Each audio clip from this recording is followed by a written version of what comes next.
We are live. Yay.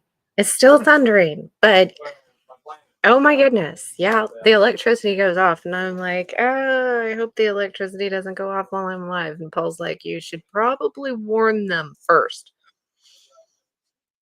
So, forewarned that if the electricity goes out and I lose connection, I'll start up another one. We'll figure this out. Um, I've had a lot of questions about this here lately. There's been a lot going around. I am following a couple of redeemed witches that they are no longer witches anymore. They were our followers and a part of the kingdom. Praise Jehovah. Um, and they're just sharing tons of information of from their experiences and things that they're concerned that they're seeing Christians don't understand. And as a matter of fact, they're both being attacked. So please pray for both of these ladies. I don't have actual names for either one of them, but you might see me sharing some of their stuff. One, she calls herself Craft Christ, and she's on Substack. Substack. She's also on TikTok. The other one's on TikTok. I have downloaded and shared a few of her videos on the Book of Faces. So it's really great information. I'm really proud of these two girls and where they've let the Lord take them, you know. I've got so much bouncy going on. I'm so sorry. I hope that's not making anybody seasick. So anyway, yeah, I've got questions about this. So yes, thank you. Do pray for them. I I was never in witchcraft. I did study it, but I actively chose not to. Uh, since I was saved at a young age, even though I wasn't raised in the church, he I feel like he gave me a supernatural discernment, and it kind of scared my grandmother whenever I was studying it. I There was a really old library where we were living at the time, one of those just really old cool ones, you know. And I found the old part of the library, and I found some old books on witchcraft, and I was all excited about it. And I took them home, and she was like, "Oh my goodness!" And my mother was like, "Don't worry about it; she'll figure it out." And I did really quick because since they were old books, they were raw and total explaining the process.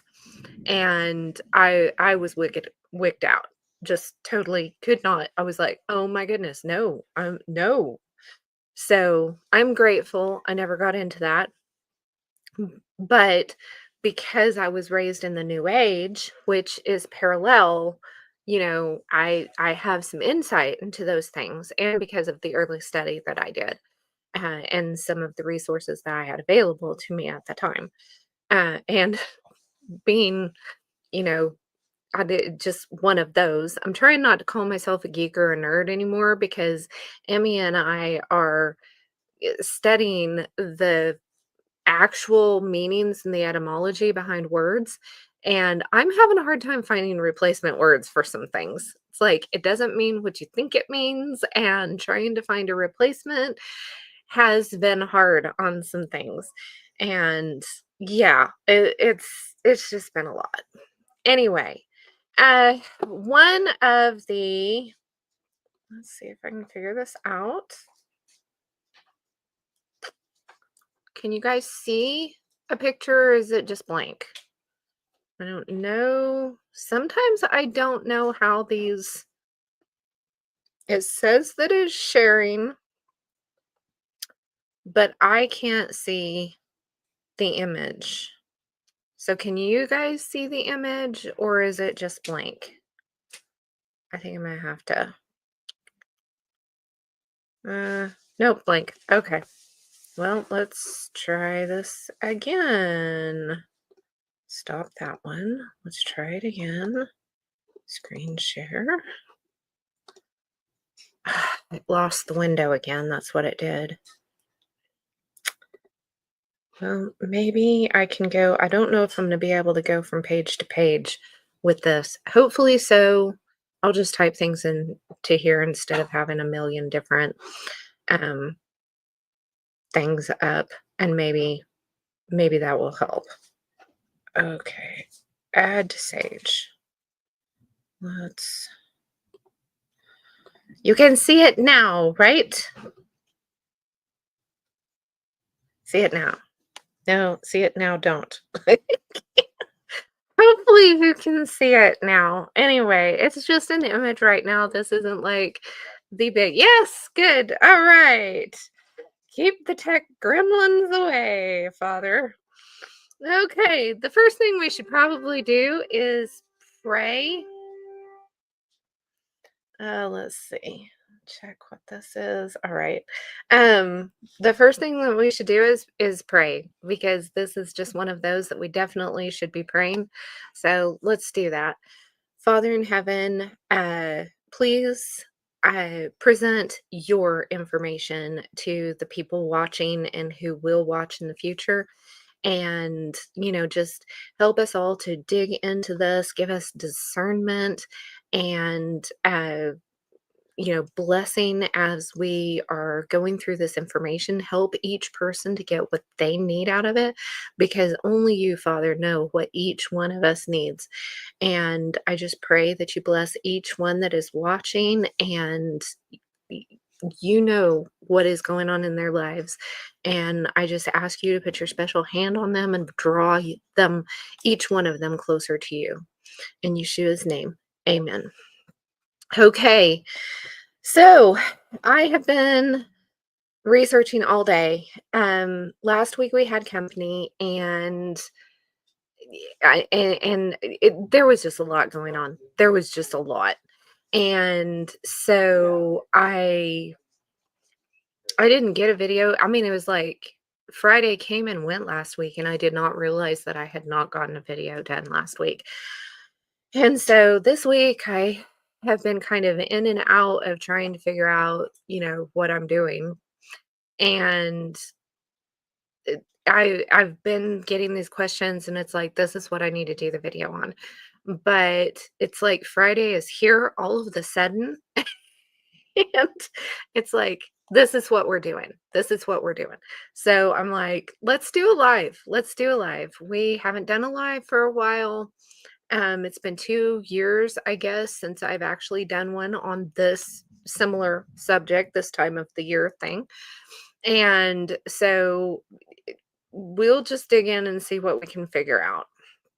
So I'm going to kind of do this time of the year when the air's getting cold and the weather's being silly and the shadows are getting long and the days are getting shorter, um the veil between the worlds starts becoming a topic, in one way, shape, or form, because you've either got a bunch of people getting ready for the holiday this month, but people don't realize how far back this goes. It goes back older than like Rome. And yeah, the history is old, ancient history on what is going on here. And people are curious about it, right? But what does this really mean? you know, is this superstition stuff? Whenever somebody says, oh, the veil's getting thin, or things like that, because you'll hear me say that every once in a while, probably. The veil's getting thin. Um, and what does that even mean? And is there scripture behind it? And is there science to back it up? Right? So scripture first, and then you know, what else can we find here? So we're going into history, science, and scripture in this. And so I'm going to do kind of a who, what, when, where type thing. I've never done a video this way before, so it is a completely different thing. But as I was doing this research, I'm like, I need some kind of an order for this because I've got 25 pages worth of notes from what I was studying today. And it is a lot. And I don't know that I'm going to get through it all, and that's okay if we don't get through all of it.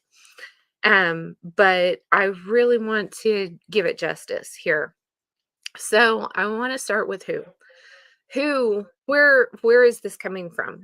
Who are the people and cultures and practitioners throughout history that observed this thinning of the veil?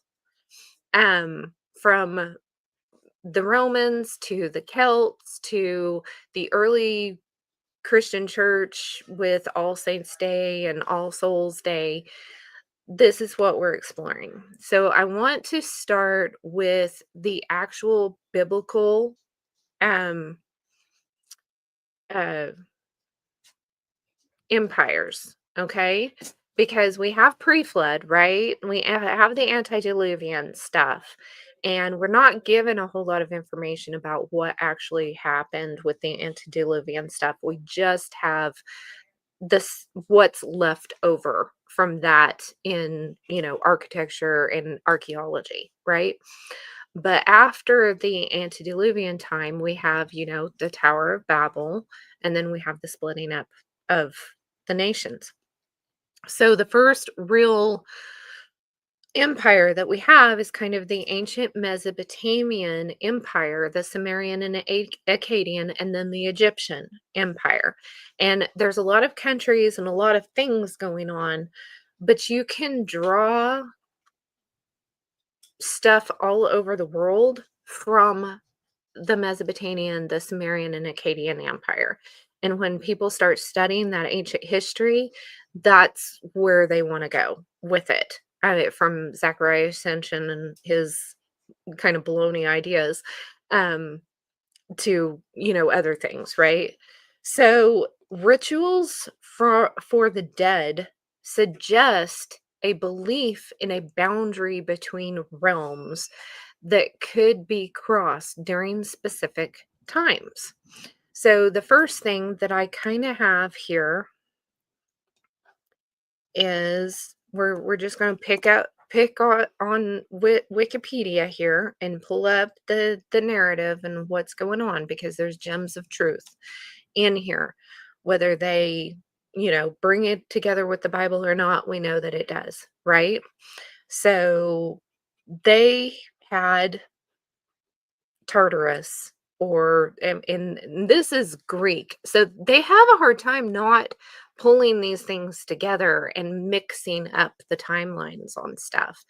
But if you kind of go through there, they've got their deities, which would have probably been their guardians that God put over, the nations, the good and the bad, right? That he said, okay, these are for you guys. You guys get to split these up, but I'm keeping this one for me, right? Well, this is before he splits it up.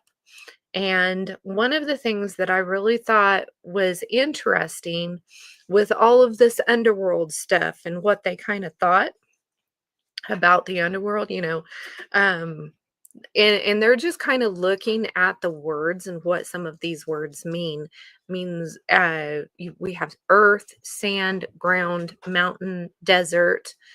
And so whenever somebody passes away, what happens? Earth to earth, dust to dust, right? The spirit goes wherever God wants it to be, and but the body goes back to the earth, to the dust where we came from, right? So they obviously they were not stupid. They didn't come from caveman. They weren't Neanderthals. They understood that. They remembered that information. It was being twisted by the enemy, right? But they had that information basically. So there was a place here, and it's funny because I get to doing these, and then I and we've got these reliefs, these stone carvings and stuff. And we need to remember too that whenever we run into these stone carvings and things that uh, you know, the archaeologists are pretty consistent with everything that they find is either a temple, a place of worship, a burial place, or, they have a real hard time seeing people as actually living a life. I mean, all they did was rituals, right? And I don't believe that's the case at all. And then they also say, well, they made up these myths and legends. And that's another thing that I totally disagree with. I think they actually saw these creatures.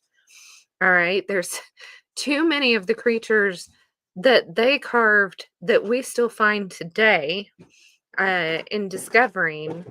And that I don't think they were just making things up. So let's see. And here's Tammuz is mentioned in the Bible. Okay. So that's one. Let's see. Oh, come on. Give me. Ah,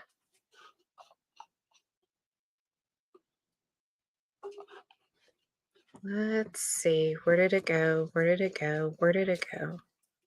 Ah, here it is. Okay. All right. And there are assumptions according to which treasures in wealthy graves had been intended as offerings to the Utu and the Anunnaki, which would be like the fallen angels that were left after the flood. Um, so that the deceased would receive special favors in the underworld. During the third dynasty of and this is about, 2,000 years before Yeshua came.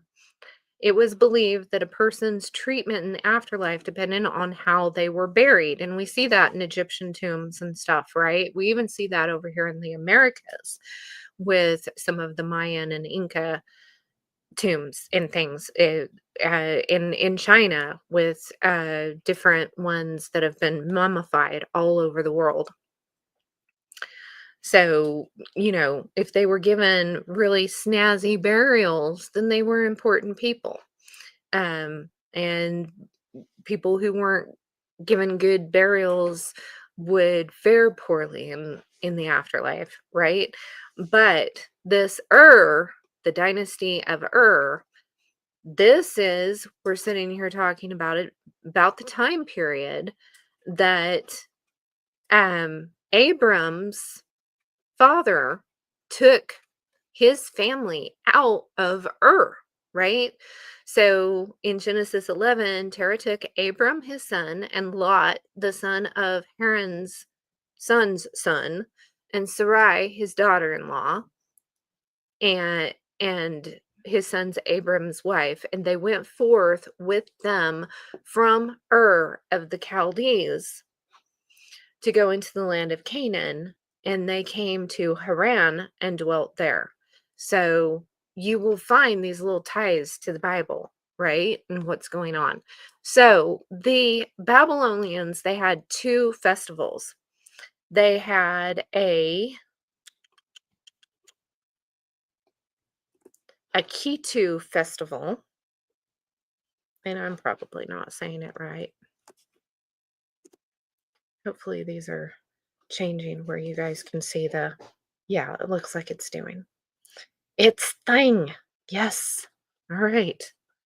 So this has multiple issues. So the Ikitu or Ikitum festival is something that looks like still people in Iraq do something for this today. Okay. That's what it kind of looks like. So they consider this a New Year's celebration. It is a spring festival. So this is a spring thing. Okay, it's not October. We're going to get to October, but this is just some of the what is led to this. So you've got Nisan, the first month of the year, in the celebration of the sowing of the barley. So this was around Passover time, right? And this was their little split off, and they were worshiping Marduk, which was one of the Baals, right?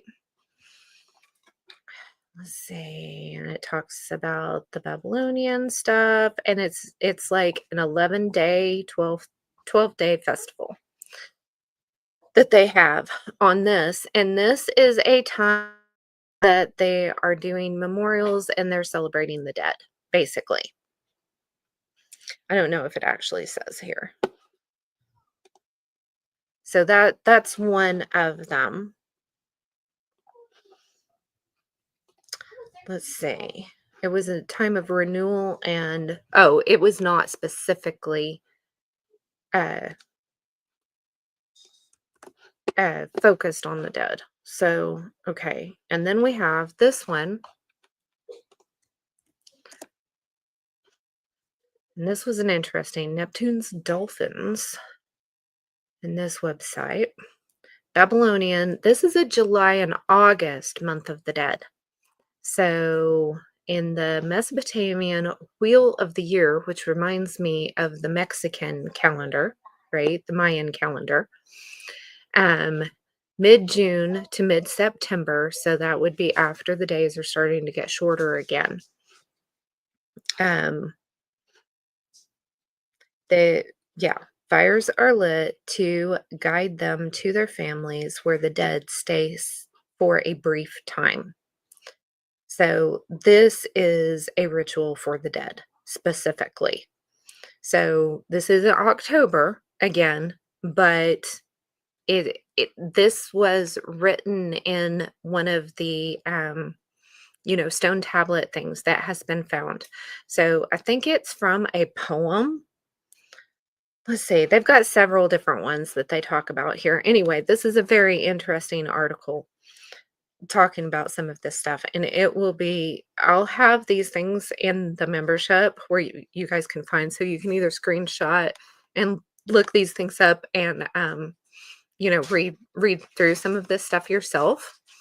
But yeah, this is talking about the demons, which demons are not fallen angels. That's a different thing. The demons are the children of the fallen angels, they're spirits, right? So, okay, let's find the next one.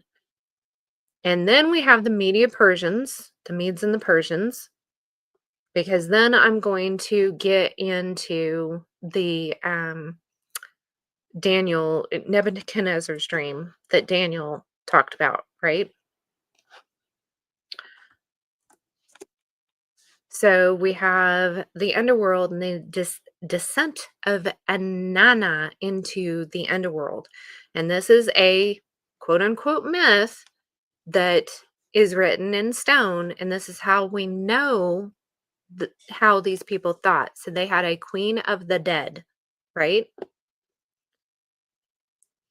And then we have funeral traditions of the Zozarians or some such or other. This is an interesting one. So this is Iran and India. This is where the Medes and the Persians were. Okay. And let's see,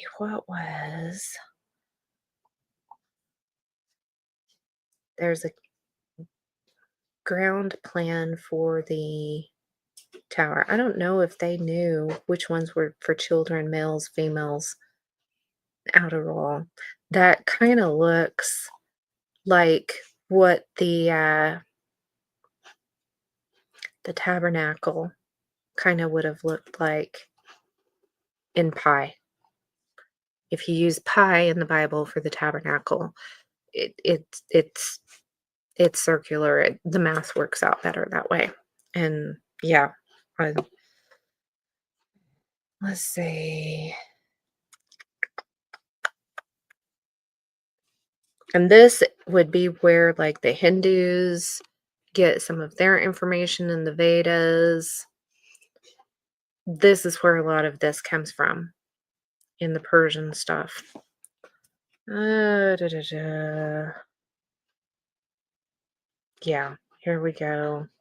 Communities appear to have opted for communal disposal, where the rich and the poor were united in death in this one, which is interesting. So this is when we start seeing mausoleums and necropolises popping up. And if you guys have been watching My Lunch Break, he is really going into a lot of the necropolises and stuff. I don't think he's made it down this far south. He's been doing more up in here in the Turkey area, but he's been finding some interesting things on how these all kind of go together. So this is a fascinating thing here. And this is about the time, it would be about the time that Darius was with Daniel. Okay. And what he was going on there, that Darius was tricked, into having was it an image of himself, or having everybody, they could only pray to him, they couldn't pray to anybody else.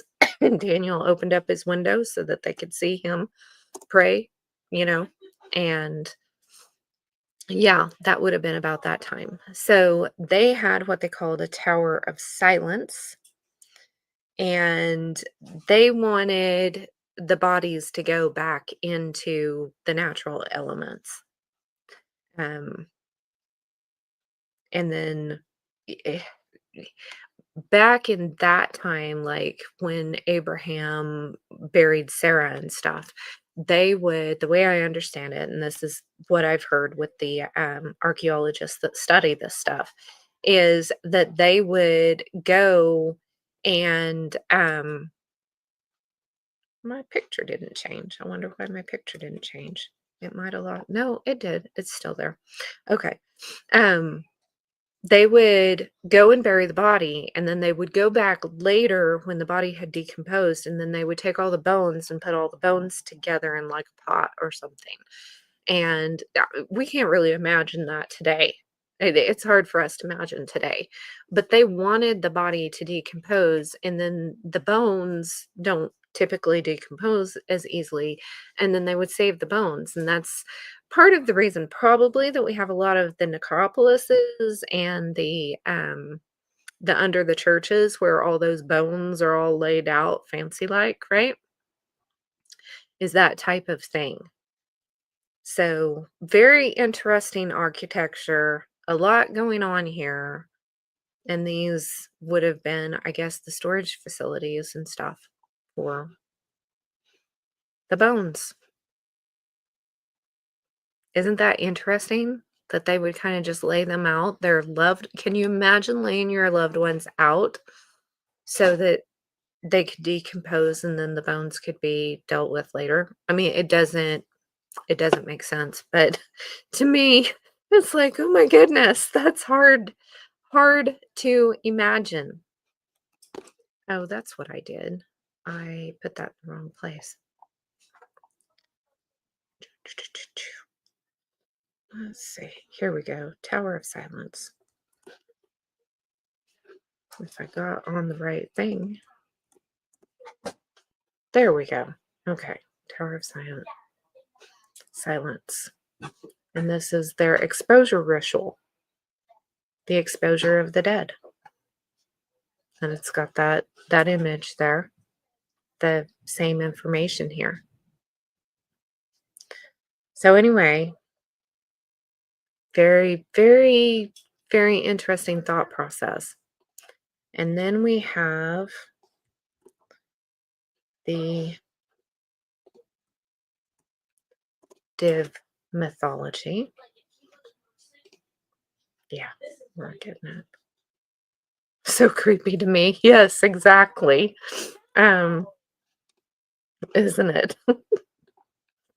So here we have a Persian Iranian mythology, quote, I hate using the word mythology, but you guys know how I feel about this kind of stuff. So we've got this here, the folklore and legends and histories of some of this. So this is interesting because the divs seem to have originally been Persian pre-Zoroastrian divine and semi-divine beings. So the divine would be the fallen angels, and then the semi-divine would be the Nephilim or the Raphaim, beings who were subsequently demonized. Well, and yeah, they were, because when these guys die, these guys can't because they're immortal, right? Until the judgment. But these guys, they can die, but their spirits hang on and are doomed to be in the world until they're judged. And that's why the demons, Legion, asked Jesus to put them into the swine instead of, uh, sending them to their doom. So, yeah. So we're bringing this back to the Bible, right? And this is my whole point with this. And then with the Greek underworld, we're going to carry this on. And if you listen to the regular narrative, what the regular narrative tells you is that um, each culture was taking ideas from the culture before it. But what the biblical, or those books that are tied to the Bible, because the book of Enoch is quoted in the Bible several times. So while it's not quote unquote canon, it is a historical reference that biblical writers did use, right? And I have my opinions about it, but whether you don't have to take it as canon, but it is something that helps put into context what was happening in the Bible. It's some of that history, right? So in the Greek, we've got more information because we have Homer's Iliad and the Odyssey, and then we have other writings, right? So there's a lot that we've got here. And so you've got Hades and the underworld, and you've got this whole story about the underworld and the river Styx, and how you had to put like coins on people's eyes so that they would have the 2 coins to be able to pay their ferry, so that they can make it across the river Styx to get to the underworld, right? So we have this whole story here, and these were stories that no doubt the enemy gave to the people to try to keep them away from God's truth, right? Okay, and then the Romans, we have Tartarus and Pluto, which is very similar to the Greek. So you can kind of understand why they would, but God separates these in Nebuchadnezzar's dream whenever Daniel is talking about it. And we've got the head of gold, which was Nebuchadnezzar and the Babylonians. And then we have, the silver, which was the Medes and the Persians. And then the bronze, which is the Greeks. And Alexander the not so great or whatever. And then the Romans, right? So we've got the Greeks here, and we've got Zeus, and yeah, this is still Greek mythology. Okay, so we have, let's see, did I get these mixed up? Romans, Greek underworld, Tartarus, and then we have Pluto.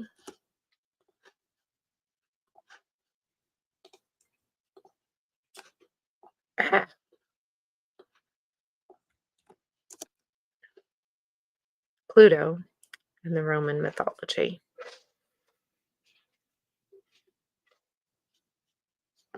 There we go.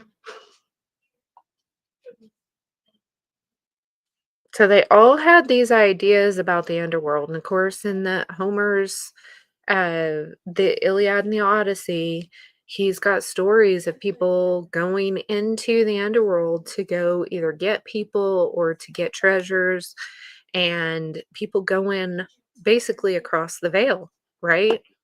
And then we have, of course, Enoch. Didn't die. God took him, right? And then we have Ezekiel being taken into across the veil. Let's see. So the Romans had this day, kind of a Day of the Dead type thing. So this is, I mean, this is old, guys. It's not new stuff. The Romans had this Day of the Dead type thing. So this isn't new. Let's see. Tartaria. Yeah. Tartary. Yeah. That's the one that I should have had. You're right. Doot, doot, doot, doot, doot. Debunking the short season. Yeah. What does we'll often say. Yeah. Yep. Yeah, I should pull up the timeline too. I might do that in a minute. If I have time. I just we could be here all night.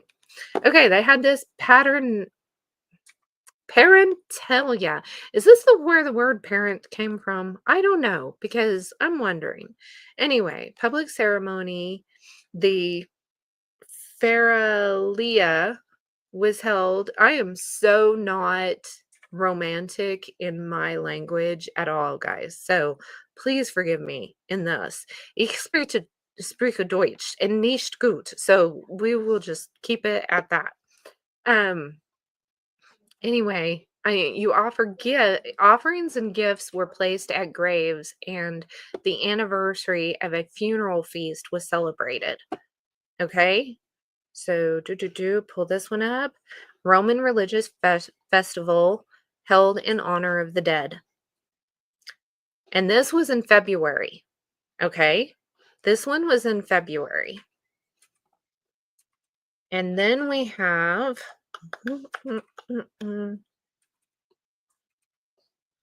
now I am going to have I did that one already. Okay. I ran into a bunch of PDFs. Okay, there's Ovid, Fasti Ovid, book 2. Harvard University Press. It's a Loeb Classical Library. Anyway, page 59 in it. I should just pull it up. Come on, Donita. And we'll look at page 59 in this one. And I will have these in the membership, so you guys will have. Let's see, 59. Oops, not 590. 59.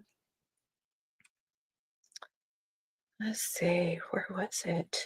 Because they talked about, okay, he's talking about something going on here. He brought solemn gifts to his father's spirit. From him, the people learned the pious rites. But once, waging a long war with fierce weapons, they neglected this time the festival of the dead. It did not go unpunished. They say, from that ominous day, Rome grew hot from funeral fires near the city. I scarcely believe it, but they say that ancestral spirits came moaning from their tombs in the still of night, and the mishappen spirits, a bodiless throng, howled through the city streets. So, I mean, there's something going on here, and I'm wondering what the time period was, because this almost sounds like whenever Yeshua raised from the dead, and he and the saints rose from the graves, right? Oh yeah. Yeah, look at that. This is set in Rome 8 AD.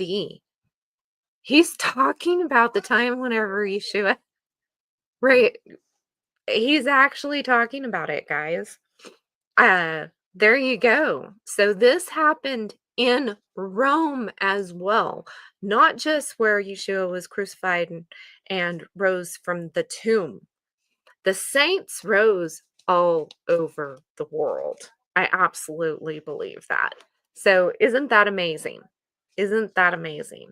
And if you guys want to, if you don't want to get into the the membership, then, screenshot that link there. Okay. And then let's see. So, I mean, I found several PDFs, several books that aren't you proud of me, Tracy? Aren't you proud of me? Tracy usually helps me find the PDFs that I get into the membership. We're building a library in the membership that is like, we've got old Bibles in there, PDF copies of very old Bibles and things. Thank you, Tracy. And there is so much information in the membership that it's a wealth of information. And I have tried to tell people if the audio is kind of rough to listen to or something. I mean, we live on the farm here, so sometimes the audio is hard for people to listen. I will, if you are in the membership and you ask for the transcript, I will put the transcript in there so you can read through. So, but I put my notes and stuff in there, and that way you guys can do this research yourselves, because that's the big thing. So another festival that the Romans had, and this one was May 13th,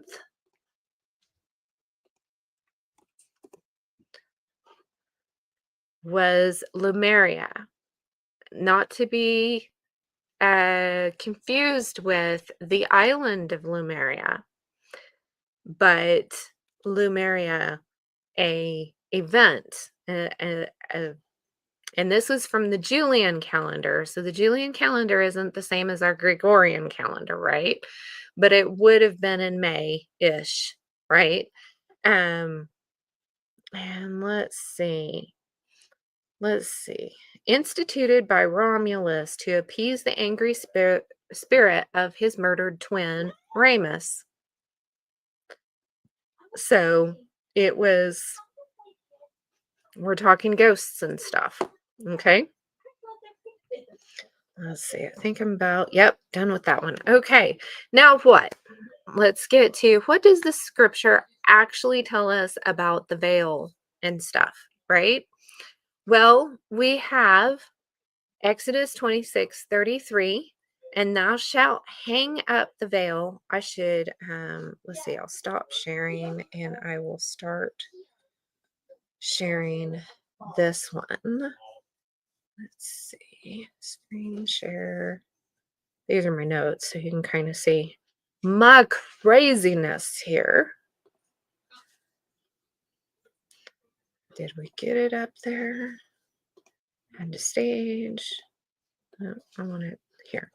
Okay, these are my actual notes. This is what my craziness kind of looks like. Okay, so the veil. Thou shalt hang up a veil under the taches, that thou mayest bring in thither within the veil the ark of the testimony, and the veil shall divide unto you between the holy place and the most holy place. Exodus 23:33. Okay, this word veil here is this parokath. Again, I have no clue how to pronounce it, but it's veil, curtain, or screen. Okay, now this is a symbol, this veil that ripped whenever Yeshua was crucified. This veil is the symbol of the division between us and God right now. So our world and God's world, right? And that's what the veil is. It's that division between us. And then this is different than the veil that Moses put over his face, or a veil that a woman puts on. The children of Israel saw the face of Moses, and his skin shone so brightly that they couldn't handle looking at him, basically. And he put a veil over his face so that they didn't have to deal with his shininess. And I'm just in here, hey, Moses, shine on. Let us shine. So that is a different Hebrew word, a completely different Hebrew word. and it means a covering. So we have a screen that is in between us and the holy place, most holy place. And then we have a covering, a veil covering. So two different things. And then we have, whenever in Matthew, Mark, and Luke, the veil of the temple was rent in twain from top to bottom whenever Yeshua gave up the ghost. So we have, and this is the Greek word here, veil, curtain, screen. So it's the twin to that Hebrew word. Okay. And then we have Hebrews, in Hebrews, several places here, which hope we have as an anchor of the soul, both sure and steadfast, and which entereth into that within the veil. Okay. And after the second veil, the temple, which is called holiest of all, and by the new living way, which he has consecrated for us through the veil, that is to say, flesh. Okay. So Yeshua was the veil between us and God, basically. But we still do have that, like Paul said, I see as through, a mirror dimly. I can't see clearly, but then I will see face to face, right? So in the end, whenever God makes the new heavens and the new earth, then, and I know the preterists believe we're already on the new heavens and the new earth, and I can't go there, guys. So, um, whenever I believe the new heavens and the new earth will be formed, then we won't have that veil in between. I totally believe that we're going to be able, because he says that we're going to be like the angels. So we're going to be able to travel back and forth between the kingdom and the new earth. And that's going to be amazing, guys. That's just going to be amazing. So we have the heavenly visitations that were linked to seasons or signs. We have Daniel's visions, Ezekiel's, John's revelation, all came during times of fasting and prayer and great transition. So how can we see through the veil now, right? Through fasting and prayer and times of great transition. So this is saying there's more than one time of the year that the veil can be thin. All right. When we have times of great transition, the veil can be thin. All right. And we have situations like the CERN and the Hadron Colliders around the world.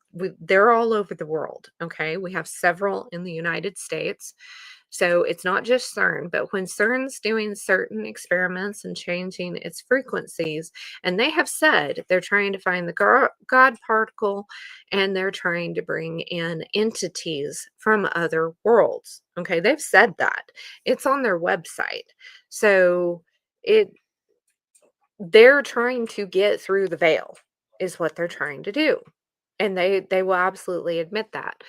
And that's what the witches, this time of the year, they see this as a thinning time of the veil being thin, right?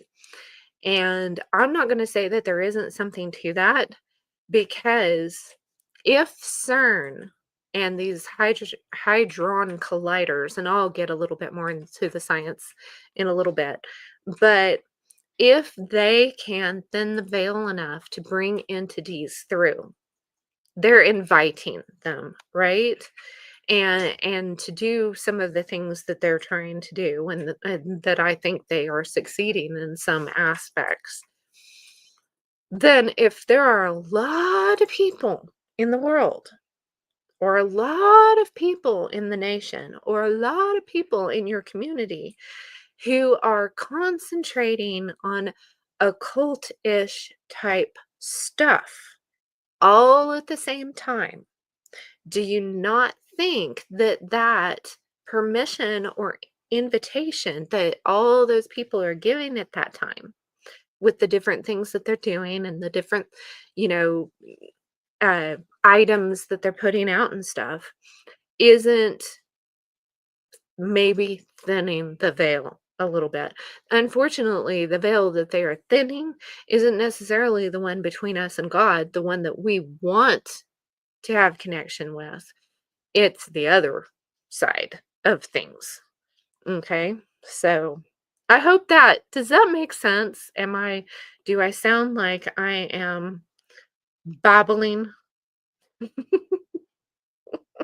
I hope I'm making some sense here. Okay. So, when witches and pagans talk about the thinning of the veil, they are sensing something real. Absolutely. I don't think they're misinterpreting it. They could be, but I think it's because a lot of them are all concentrating on the same thing at the same time, if that makes sense. Could it be that what they perceive as a chance to commune with spirits, which they're spirits, all right, but they're not the spirits of their dead ancestors like they think they are. They're familiar spirits, and the Bible talks about familiar spirits. And these are spirits that are like passed down through generations. They know things about you and your family because they've been following you and your family around for a long time, probably generations. That's how we end up with generational curses and stuff. And we really need to pray against that kind of stuff. So here are another few PDFs. There's the Veil of the Temple in History and Legend. Something awry in the temple, and this was about the rending of the temple veil. And it's got sources in it that it talks about. These are like essays that scholars have done on the subject, and the veil turn into. So I'm looking forward to reading them. I haven't read them all the way, but they'll be in the membership. The temple being torn is a symbol of access to God, the removal of the barrier between us and Him. It is our ultimate connection to the idea of a thin barrier between worlds in folklore. Okay. And it creates a beautiful interplay between, the belief systems that we can see what it is that people are trying to do because they're really trying to reach out to God. They just don't realize it. And, they're trying to connect with their past, or people that they miss. We understand that kind of stuff, right? So, this was a really good Isaiah chapter 8. I don't necessarily want to read the whole thing, but it's funny because it says, "Do not call conspiracy all that this people calls conspiracy, and do not fear what they fear, nor be in dread. But the Lord Yahweh of hosts, him you shall honor as holy. Let him be your fear, and let him be your dread. And he will become a sanctuary and a stone of offense and a rock of stumbling to both houses," and to both sides of what's going on today, right? So let's see what else. This was just good. And when they say to you, inquire of the mediums and the necromancers, in the King James, this is ESV. In the King James, it says wizards. It actually says wizards who chirp and mutter. You should not a people inquire of their God? Should they inquire of the dead on behalf of the living? To the teaching and to the testimony, excuse me. If they will not speak according to this word, it is because they have no dawn. They will pass through the land greatly distressed and hungry. They will be enraged. Do we not see this? And will speak contemptuously against their king and their God, their creator. So, yeah, does this not kind of explain what we're seeing today? I definitely suggest that you read the whole chapter. It's enlightening. It definitely is. So, you shall, and the Bible says things that you should and should not do whenever you have a loss in your family, right? Or someone close to you. You shall not round the corners of your beard, neither shall you mar the corners of your heads or your beard. And you shall not make any cuttings on your flesh, nor print marks upon you. And the actual print marks, it's actually talking about tattoos. This is actually talking about tattoos here. Okay. To write, to inscribe. And I have had some people say, and if you had tattoos before you got saved, no judgment here. We are redeemed, right? Even if those can't be completely removed. Um, he forgives, right? And it's just flesh. But um I've had people say, "Well, I don't do it for the dead. I do it," or they even put the name of Jesus on them or something. And I don't know that that's what he wants, guys. Adorning the temple, because this is a temple, should be modest clothing, and um, good quality modest clothing, and not an adornment of, you know, yeah, yeah. Just think how you want to meet him whenever the wedding supper of the Lamb comes, and consider that. That's all I ask. And then we have, and the Lord said to Moses, speak to the priests, the sons of Aaron, and say unto them, there shall be none, shall none be defiled for the dead among his people. Do not defile yourself for the dead. Okay. And that means to become unclean, or to pollute, or, do anything to yourself. We do see in scripture people putting on sackcloth and ashes. Okay. Doing that. And I would say that that isn't considered a defiling. Um, it's would probably be more considering it an affliction, and an affliction is a different thing. So, ye are the children of Yahweh your Elohim. Ye shall not cut yourselves, nor make baldness between your eyes for the dead. For you are a holy people. And this is where it starts saying you're peculiar, which means chosen, right? And this this word here, let's see, crying, let's see, which one was the words was that, Donita? I think make any boldness between the eyes and the Lord hath chosen a peculiar place above all the nations of the earth. I do not remember which was, I think it was here for the dead, I think is what it was. That word, that's got to be what it was. And then this is the Hebrew word for it. Okay, the familiar spirits. Let me see. Can I go to the next page? Will it show it? No, it does not. Why? You bad thing. Okay. Oops. Nope. We will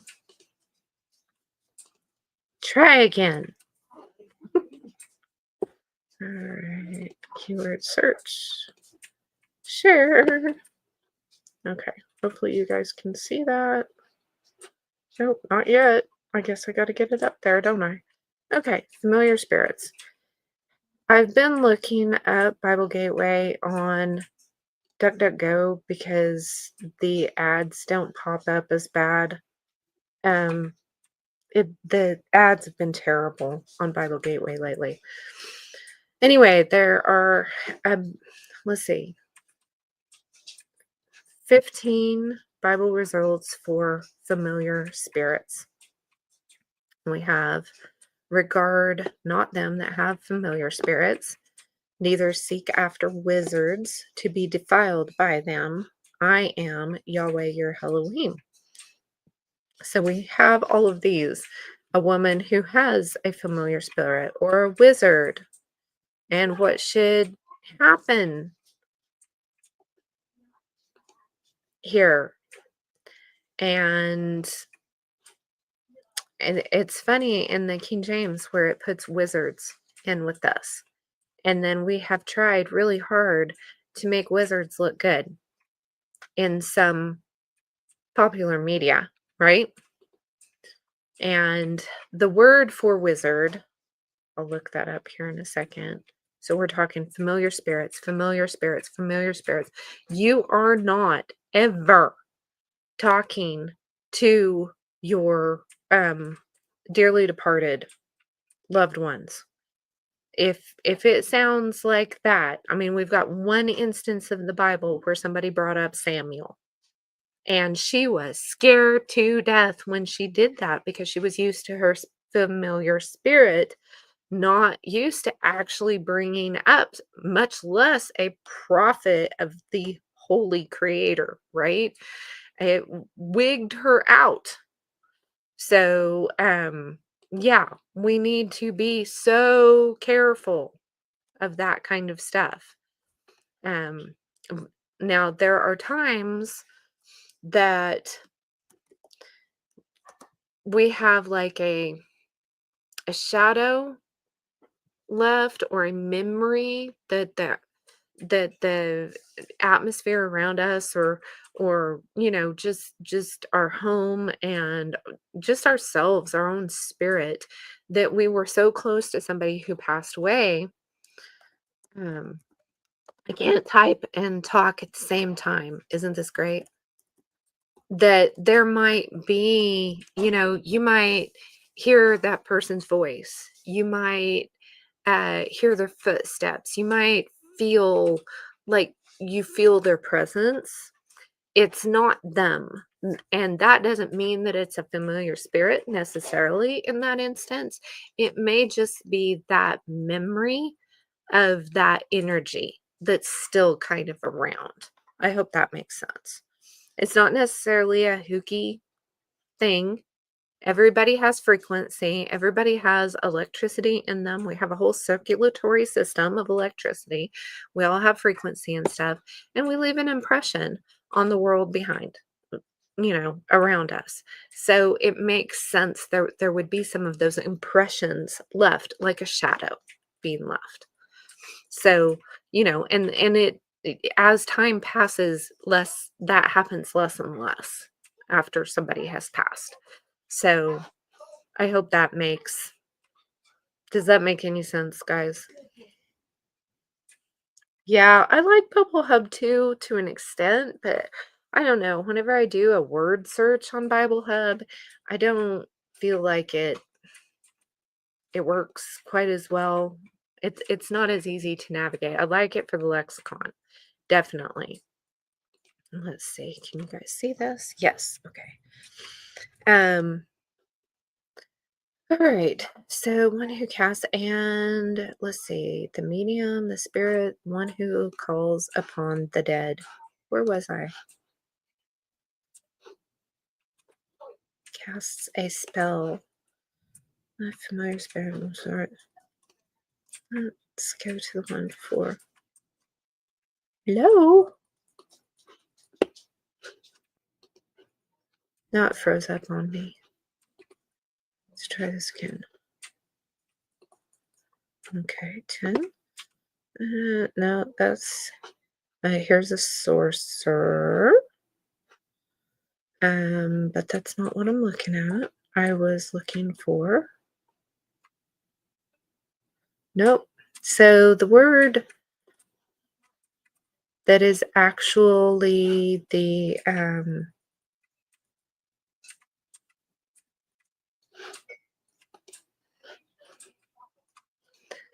word for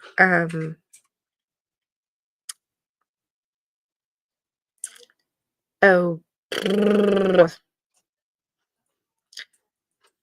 wizard. I guess it's this one.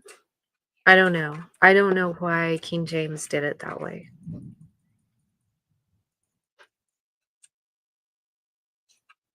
Yeah, I don't know why King James did it that way for the familiar spirits and the wizards. Yeah, because 1811 says in the King James, it says, or a charmer, or a consulter with familiar spirits, or a wizard, or a necromancer. And the NASB isn't saying any of that. It just says one who casts and charms. And this is talking about a magical knot, a spell, or a charm. Company, association, ask, inquire, familiar spirit, resort, and seek. I was telling Emmy today, you can look up these Hebrew words and stuff, but that does not mean that you're going to completely understand why it's translated the way it is in the different, translations, because I don't understand the Hebrew grammar, and that's important. So we can look up the lexicon, we can look up the meanings of the words, and it gives us insight, but having the actual grammar is a whole nother thing. Let's see. It's probably because of how much the English language changed between the translations. Yeah, I definitely, yeah, think that could very well be part of it. Definitely. Okay, let's see. How far am I? All right. So the next thing we have is mourning. So when people are mourning, there's so many times in the Bible. So in Jeremiah 22, 9, and 10, let me go ahead and pull my notes back up. Screen share. Yeah. Share. Okay. Jeremiah 22, 9 and 10. Oh, did I get it up there? I keep forgetting all the different steps I've got to do. All right. Make me little. And then they shall answer, because they have forsaken the covenant of Yahweh, their Elohim, and worshipped other gods and served them. Weep ye not for the dead, neither bemoan him, but weep sore for him that goes away, for he shall return no more, nor see his native country. And remember when David, when him and Bathsheba lost the first baby, and David was, mourning and weeping before the baby passed away. And then once the baby passed away, he got up and he, cleaned himself up and put on some new clothes and went about his day. And they're like, we don't understand. You were mourning and weeping while the baby was still alive, but then after the baby passed away, what's up, dude? And it's kind of this thing that, no, he was weeping for, the potential life that he wouldn't get to know, right? But once it was over, then there's a whole nother thing of, well, he can't do anything about it now. He received his judgment. It was his judgment, not the baby's. Um, so that doesn't mean he wasn't sad anymore. It just meant that he realized that, he was going to have to get on with things and do what needed to be done. And then one of his other sons dies later after being older, and he's like, this is why are you weeping so bad for this one? And he's like, I'm not mourning the death of this one. I'm mourning the life that was wasted because he didn't live a godly life, right? So we have a hope to see our loved ones again, right? When the new heavens and the new earth, or in heaven, or however that works, right? Um, we we have that hope of seeing them again. Hopefully they were right. Hopefully their name is in the book of life. And if their name is in the book of life, then we're going to see them again and we'll get to spend eternity with them. If their name was not written in the book of life, then it's even sadder, because then we don't get to spend eternity with the people. And that's why we seem like we get preachy sometimes, right? Because we really want everybody to be saved so they can all have eternity, right? So it sounds preachy, but we don't mean it to be. We're just, you know, we know what the consequences are here. And it's, yeah, yeah. Okay, so Ezekiel, and God's talking to Ezekiel and saying, Son of man, behold, take away from thee the desire of thine eyes with a stroke, yet neither shall thou mourn nor weep, neither shall thy tears run down. Forbear to cry, make no mourning for the dead.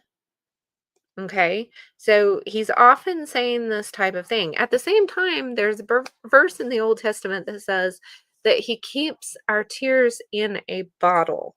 Okay, so he's not telling us just don't ever cry and don't ever mourn or anything, but it's kind of a we don't need to concentrate on that, right? And then whenever Yeshua comes, he like reinforces that and he's saying, follow me and let the dead bury the dead, right? He said that it's recorded in Matthew and Luke that he's saying, come work for the kingdom of God and let the dead bury the dead. He's not saying you can't be sad, you can't cry, but let's not dwell in that place. And that's hard. It's really hard. And then he's talking here and they're saying, okay, if a woman's been married several times, then who's going to be your husband in heaven? And he's like, guys, it doesn't work that way, right? There's not going to be more marriage or given in marriage. Neither can they die anymore, for they will be, and we will be equal to the angels and are the children of God, being the children of the resurrection. Now the dead are raised, and even Moses showed at the bush when he called the Yahweh Elohim of Abraham and the God of Isaac and the God of Jacob, for he is not a God of the dead, but of the living, for all live unto him. So I thought that was really good. He's not the God of the dead. He is the God of the living. So having these festivals for the dead and stuff, that's not his way. He is not the God of the dead. Okay? So that we need to take note there. So we have Sheol in the Hebrew and the Greek is what it's basically called in the Greek. In the Bible, it's called Gehenna, which means Valley of Hinnom. The sea gave up the dead, and the death and hell are delivered up, the dead which were in them, and they were judged, every man according to their works. And this is after the short season here, okay? After the short season, Revelation 20. And they were judged, every man according to the works, and death and hell were cast into the lake of fire. And this is the second death. And whosoever was not found written in the book of life was cast into the lake of fire. Now, I've heard a lot of things here lately about the whole lake of fire thing being an Egyptian thing, but there's a river of fire in the book of Enoch. So there's something else there, right? In the Greek, death is thanatos, which is interesting because of Marvel movies that we've seen. And then we have Hades, and then we have this word for lake and this word for fire. So they're actual Greek words, Okay, where and when? Where do these beliefs take root geographically and culturally? Well, we need to remember we're talking October, right? October 31st. And we need to keep into account that the Gregorian calendar that we go by today only was kind of set in the 1500s, supposedly. If we understand this how things work, right? Um, the Gregorian calendar is there. So we don't really know what October 31st was before that time, right? Let's see. I'm going to do, let's pull up this one. Da da da. Okay. I'm way back here. So we have the Gregorian calendar um,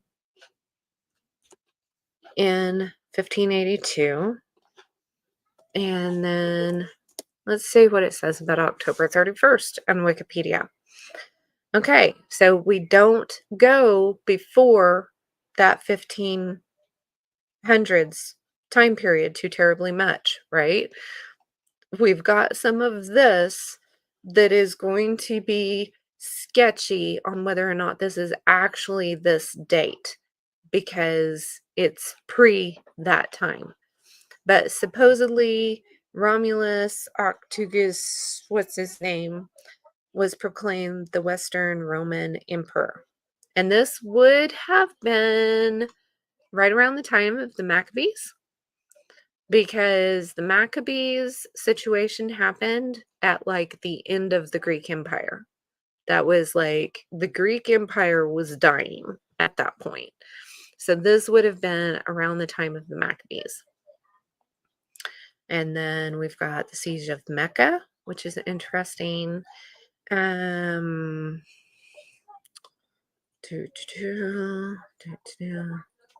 So, oh, these are after. These are after. No, that would have been BC. I'm sorry.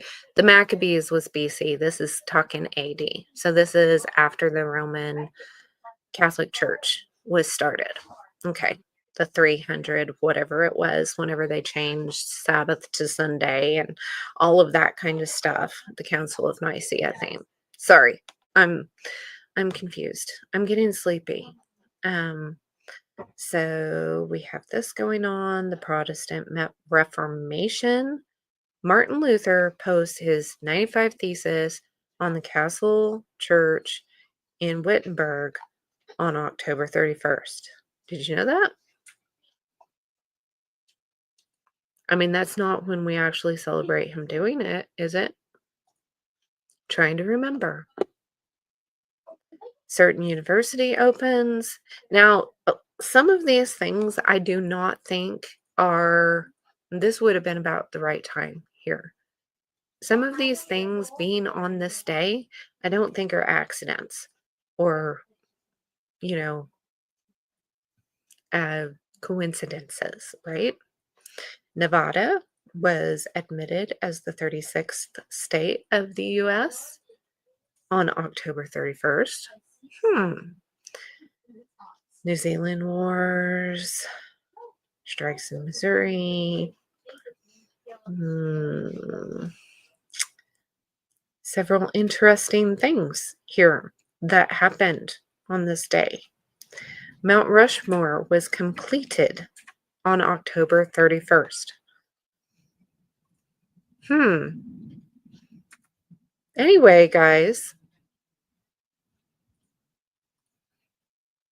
why did they do this on October 31st? Some interesting things happening.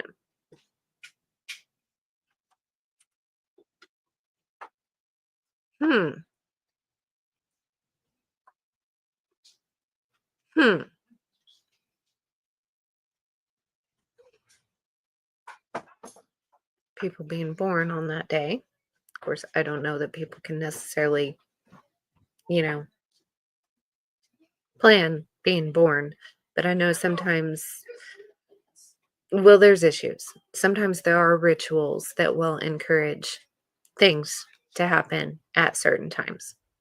I will just kind of leave it at that. You guys might want to check this out because it's a whole thing. It's a whole thing. Yes, we do not mourn as those without hope. That is right. Okay, so I have done a video on Samhain before. So you can go back and look at my lives in the live tab and see those. I've done that. The Gaelic history, this is Ireland, Scotland, and the Isle of Man, which that is the weirdest flag I have ever seen. That's strange. And I'm just not even going to go there right now because I'm afraid I will fall down a really big rabbit hole if I do. So I'm not going to. So, they're talking Celtic pagan origins. Now, we have seen that the festivals of the dead and things go way back, but this is where we get Halloween on October 31st. This is where we get it. So, let's see. Irish mythology. Let's see. 4 seasonal festivals a year. Yeah, they feast and drink and held contests and mm, yep, according to the Irish mythology, and they also call it Beltane, which that part of that word is kind of reminds me of Bale and the things that are done. So, oh, it's like Beltane. That's May Day. Yeah. Okay. So, is a time when the doorways to the other world are opened, allowing supernatural beings, souls from the dead, to come into our world. So, yeah, that's where the whole Halloween thing comes from. They have ritual bonfires, talking Scottish Highlands and stuff, and where we're talking magic, growth power, um, cleansing powers from the smoke and the ashes, and the bones of slaughtered. Probably a lot more than that. Yep, were found in these rituals. Okay. Um, bonfires were used in divination, and the Bible specifically says not to do divination. Okay, so there's a big history of this and of people taking this time period from back in, did it say when it started? 17th? No, let's see. Etymology. It's the name of the summer, end of summer, I guess. When does it start?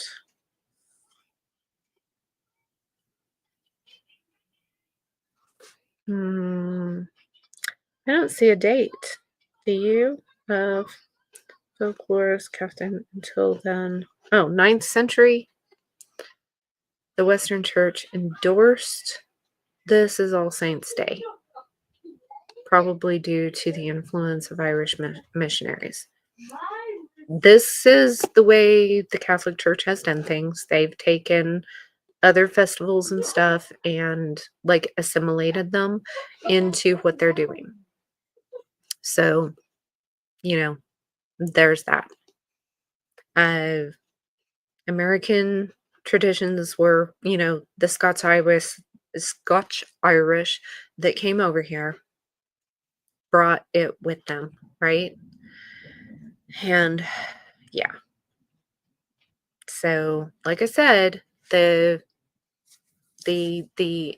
uh thinning of the veil is most likely because more people are concentrating on this at a time. And don't put out welcome mats. I mean, there's a lot of ways. Somebody was getting like really just slammed. One of the redeemed witches was really getting slammed because she was saying that you can inadvertently invite or give permission for some of these spiritual things to affect you. And somebody's like, "Oh no, I'm saved by grace and the blood of Jesus and whatnot." And it's like, yeah, you can be saved. It doesn't mean you're not saved. But if you've got a welcome mat out that is welcoming anything and everybody into your home, that's a welcoming of whatever into your home. If you are watching horror movies, you are welcoming a spirit of fear into your home. Did I not have that on that whole time? Sorry, thought I had that on. So we need to be so careful about what we're doing because we can totally be inviting, yes, or giving permission for these influences. And just to think, "Oh, I've got Jesus, I'm protected from everything," is, uh, first of all, it's kind of prideful. And second of all, it's kind of ignorant of the spiritual world around you. You are told to put on your armor every single day. You're not told to not worry about it because you got the blood of Christ or you're saved by grace. You're told to put on the armor every single day and to hold up your shield to quench those fiery darts of the enemy. He's not going to tell you in the Bible to put on full suit plate armor and a shield and a sword if he doesn't mean for you to be in battle and if he isn't warning you that you're going to be attacked. Okay? So if you've got your visor up on your um armor on your helmet and you're looking at things that you shouldn't be looking at, you can't say, "Well, I'm saved, so nothing can harm me, so I can watch whatever I want to, and it's not going to bother me because I'm saved." Um, I think that's prideful and ignorant. I just don't know any other way to say it. We need to be careful, and we're told to be careful in scripture. Okay. Why do people do this? Well, why does this matter? Why do people do this? Okay. Well, ancient people believed that the boundary between worlds was thinner because harvest was complete. The darkest part of the year is approaching. Year's end is looming. They're putting up the last of the harvest. Um, and getting the animals and everything. I go through a whole, and I saw somebody recently that says that this is kind of like a natural thing that women definitely do. We go through a nesting period at this time. I hit about August, and like I hardly ever do very many videos or anything in August uh, because I am starting to move out of that spring, summer thing and starting to think fall and starting to prepare my home. And I start like cleaning house, rearranging, reorganizing. I'm getting ready to nest for the winter. I'm ready, getting ready for my hibernation, right? So this is something that is just kind of natural part of our like circadian rhythm and stuff. So it is a natural thing that we do. Therefore, of course, the witches are going to have that natural tendency as well. Remember, everything that people do is either a twisting of scripture or it's something that God naturally wired into us that we don't know how to use it properly because we're not in alignment with Him. Okay. So it's like herbs aren't bad. But a witch using herbs compared to a Christian understanding the creator's meaning for the herbs and the creator's uses for the herbs are like can be two completely different things. We can be using them for the same stuff, or we cannot be using them for the same stuff sometimes, right? So we need to think about that. In the Bible, and I have people argue with me about the plants, but hyssop and sage are in the same kind of plant family, genus, or whatever it is. Okay, they're in there. If you go look them both up on Wikipedia, you will find that they're coming from the same basic thing. Okay, sage. They're both sages basically. So hyssop in the Bible is used to make soap for cleansing. Okay, and what do the witches use sage for? They use it for cleansing. So they've taken what God made and they're doing it a different way. Now, do I believe smoke is necessarily good for cleansing? Not unless you're wanting to get rid of mosquitoes. Not usually smoke isn't usually what you want to use that for. But if you made some sage soap, that would probably be, I don't know if I'd like the smell. I think I'd like hyssop better because hyssop is closer to a mint. It's kind of in between a mint and a sage, or maybe they're both kind of a mint. Anyway, you can look up the things on that. Let's see. I'm running out of time, so I'm going to skip some of this.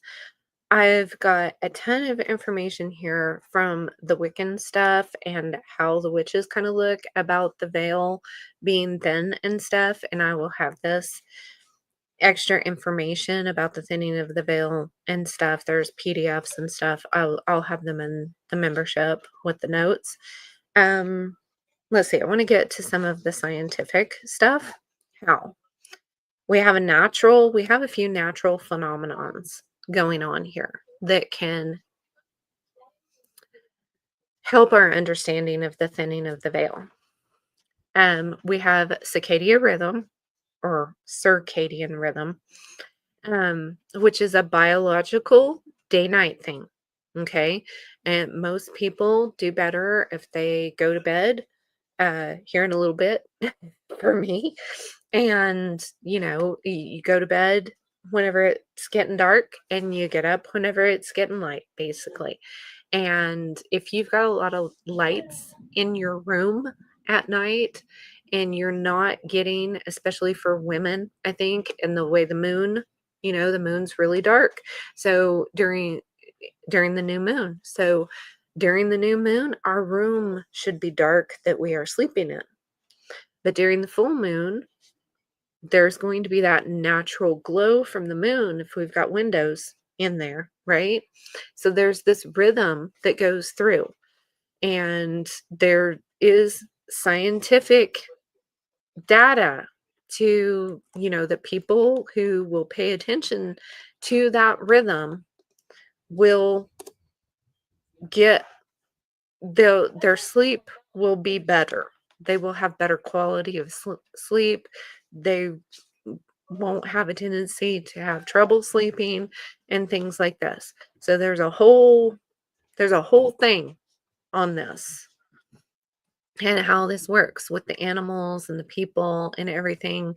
It's a thing, right? So it's going to change from summer to winter because in summer we've got more daylight hours. So our bodies are going to work different because we're going to have more working hours than sleeping hours. In the wintertime, we're going to have more sleeping hours than working hours, right?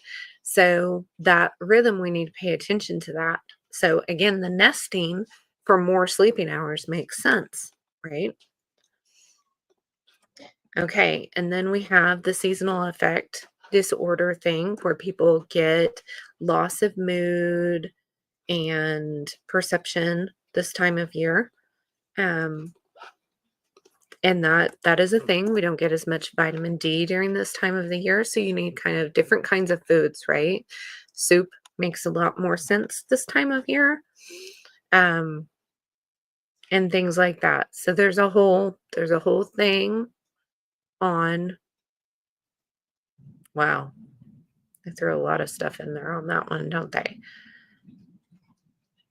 Anyway, a vitamin D deficiency can be, and we can take extra vitamin D,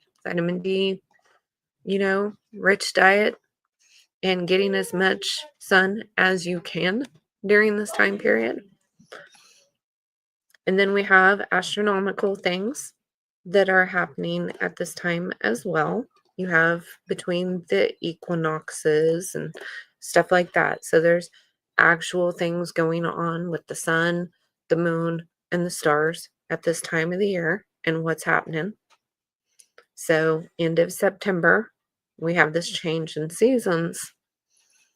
And, so October 31st is kind of almost in the middle there between the equinox and the solstice, right?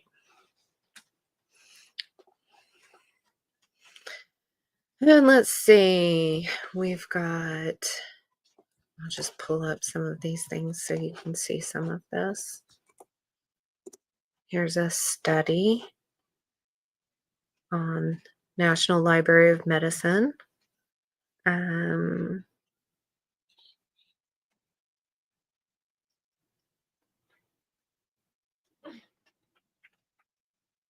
hmm.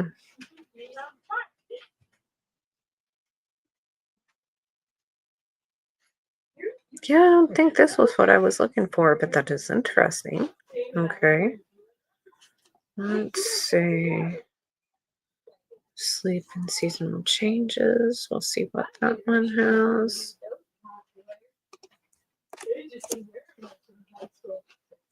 Nope, that page wasn't found. Okay. I'm going to have to double check some of these.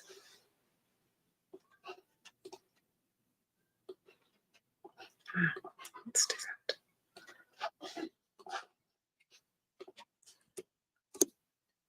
Let's see about that one. Well, this is not giving me any of the stuff that is weird. Huh. I'm going to have to double check those.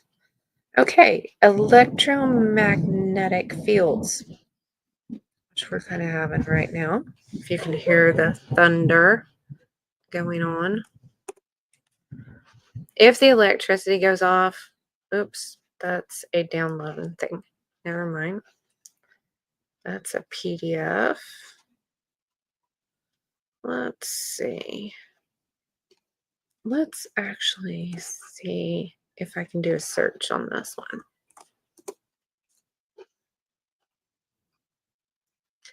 Remembering Great Halloween Solar Storms.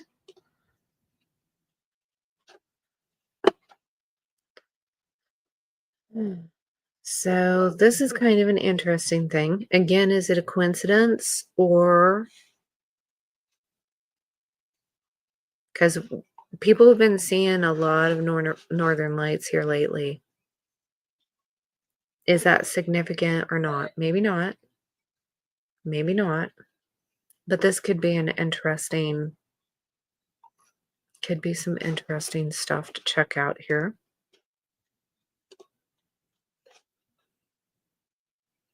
I mean, why would you have a Wikipedia page on this if there wasn't something to it? I'm not sure. That's interesting.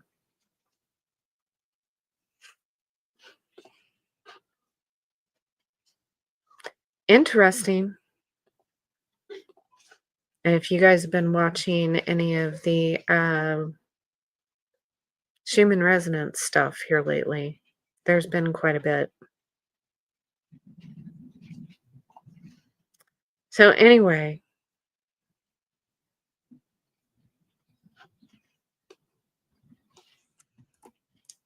oops.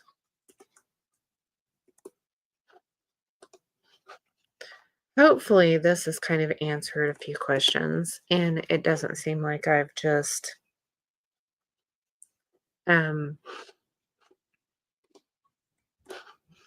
rambled too much. Here's a good verse to remember. For we know that the whole creation groaneth and travaileth in pain together until now.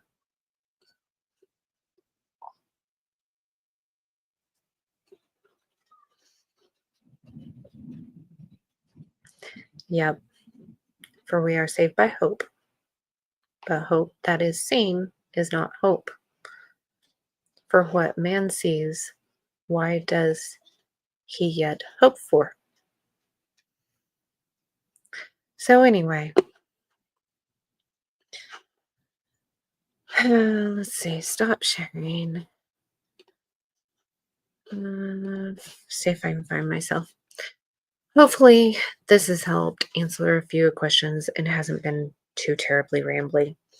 Um, I hope it has made sense. If I need to do a follow up on this, let me know. Um, I'm getting sleepy, but I do have more in the notes. But I'm gonna have to double check some of these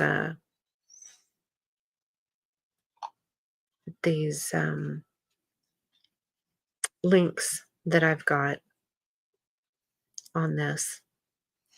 But as far as the veil thinning on this particular day, I think what we need to be thinking about is more, it's not the day itself that matters, because this particular day doesn't mean anything in God's calendar. God's calendar runs a completely different way. It goes from new moon to new moon, right? So, and the new moon was, I think, yesterday morning, uh, October 23rd. I just posted a picture of the new moon that Paul took last night. So I think I did. I think it's at the end of that little short video that I posted today. So, yeah, he goes by new moons, and like Passover is 14 days after the new moon, right? On the first month, which would be around March, April.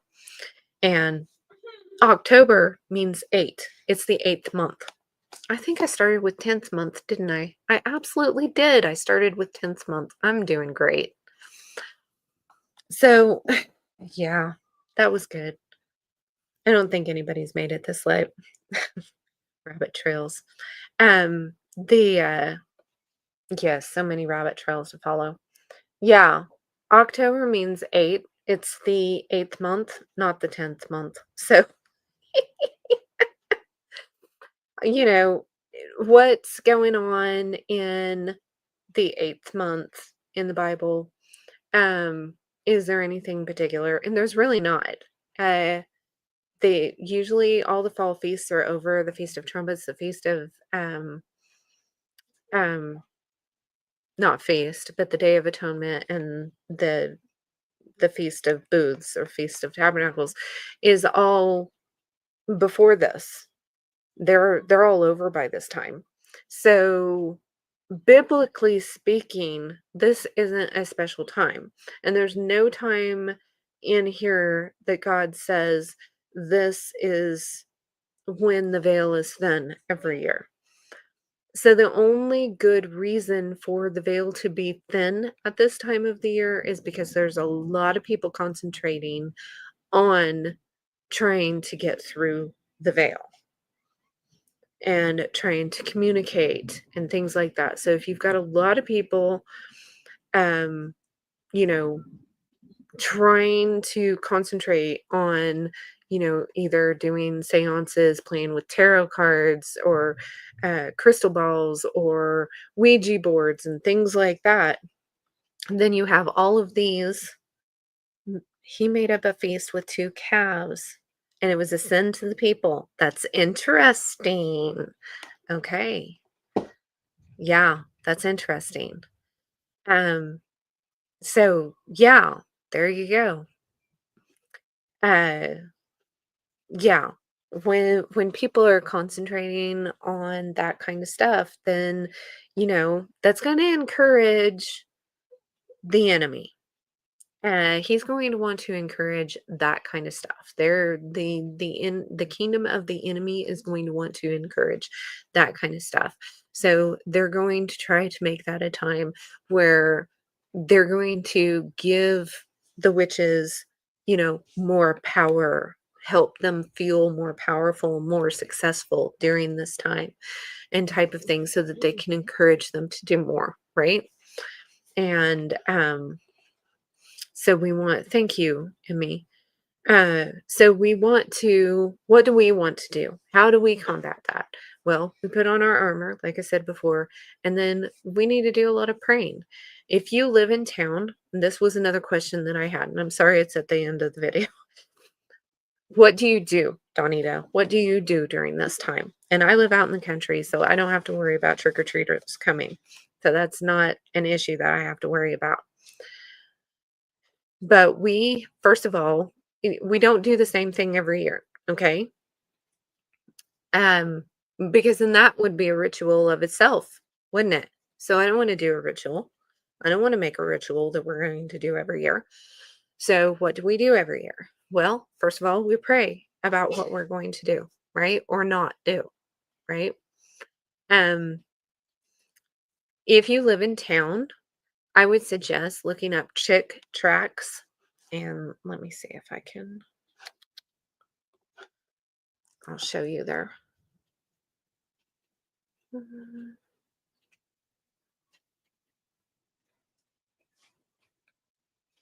I know that's it. Yeah, this is it. Okay, let me share that. I don't necessarily pray about it. I'd say pray about it. Pray about what you want. These come in different, but you can look up these tracks. These are really good. They're little cartoon things that have a gospel message to them.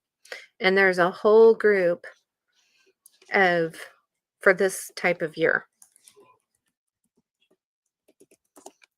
that you can get. Oh, there's a pack. Okay. Yep. There's several different kinds. So this is 200 popular tracks of this, and you can get them in English or Spanish, or you can go into the tracks and you can order specifically for you can select category and find, and they've got all of these different ones for different age groups and stuff. Some of them are, like younger children, uh, uh, that younger children can have it. And then this one I'd say would be for like older children.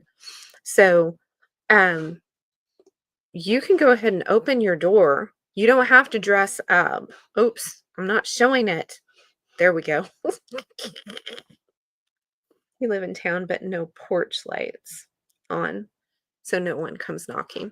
And that works. If you don't feel like you want to have your doors open and you have your lights off, go to bed early that night or whatever, that's perfectly fine. Here's an option. These are really neat. That one's about horror films. Um, these are just really they're usually pretty sweet and very pointed, okay, in their little message that they give. It shows the children praying here and giving their hearts to Jesus. So it's a whole thing. And so you can, if you want to, you can do something like this. And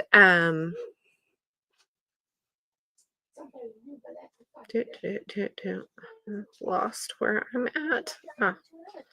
And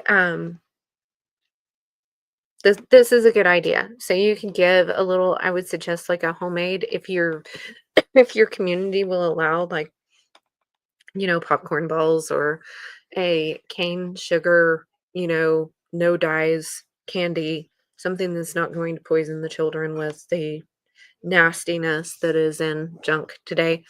Um, and you don't have to dress up as anything, or I like dressing up, but nobody comes to our house, so I don't have to worry about that. Sometimes we will watch movies, sometimes we'll read. Dracula is one of the best Christian books ever, so listen to an audiobook together. um you know, Play board games or not do anything at all. I mean, you don't have to give it any thought at all.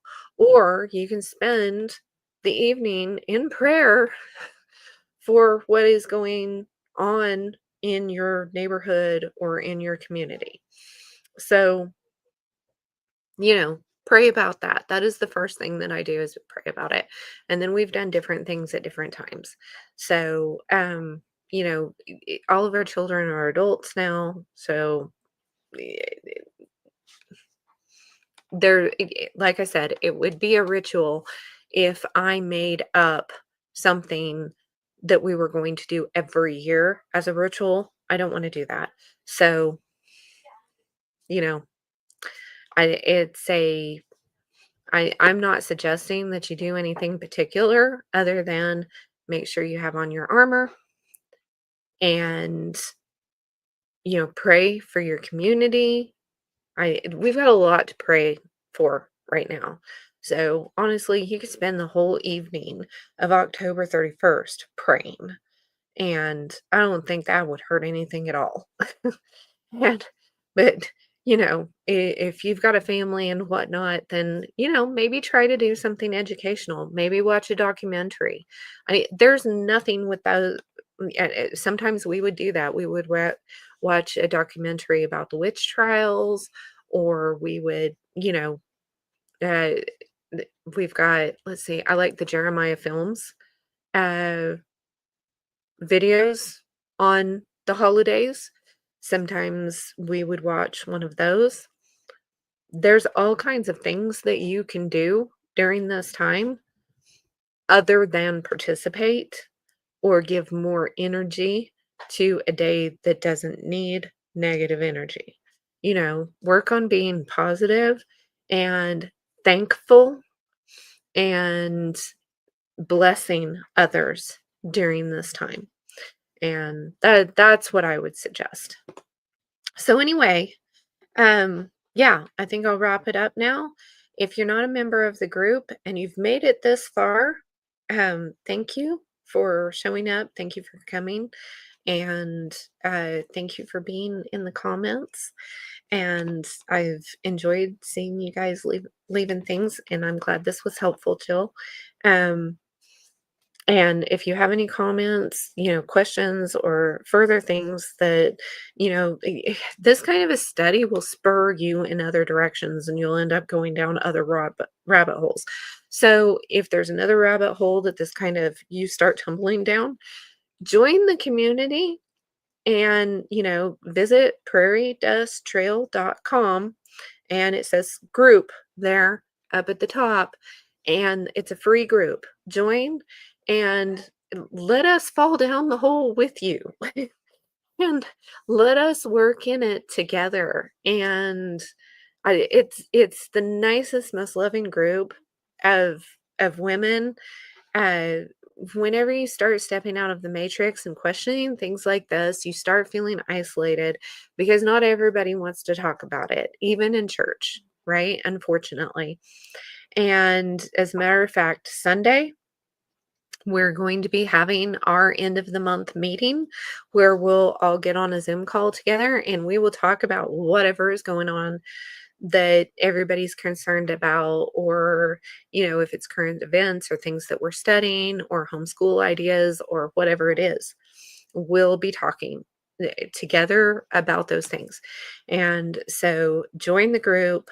Make sure to check the events in the group so that you can get the link to come to the meeting.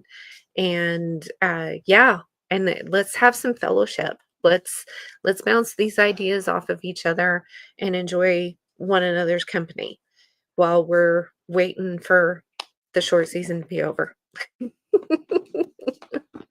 Anyway, I just had a dog jump up here with me, so that's why I'm bouncing. Anyway, I love y'all. Still practicing baby steps. I understand. I understand. I wish I could have done baby steps, but uh, our creator just threw me in head first, and I had to start learning how to swim. But yeah, baby steps are great. So, yeah, if you're feeling isolated and you want to talk about some things, and I had somebody ask, do you get political in there? And there's channels. So, if there are some things that you're just not there yet on, you can stay kind of in the channels and in the topics that you're comfortable with, and you don't have to delve off into something that you're not comfortable with yet. and there's no judgment. Everybody has been really sweet, and yeah, just come in and enjoy the fellowship. So I'm gonna let y'all go.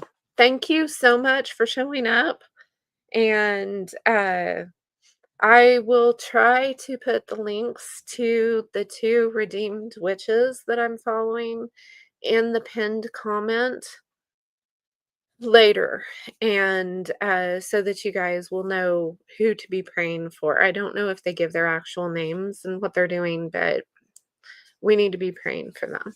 Yeah, thank you guys. We will see you later. Happy Sabbath.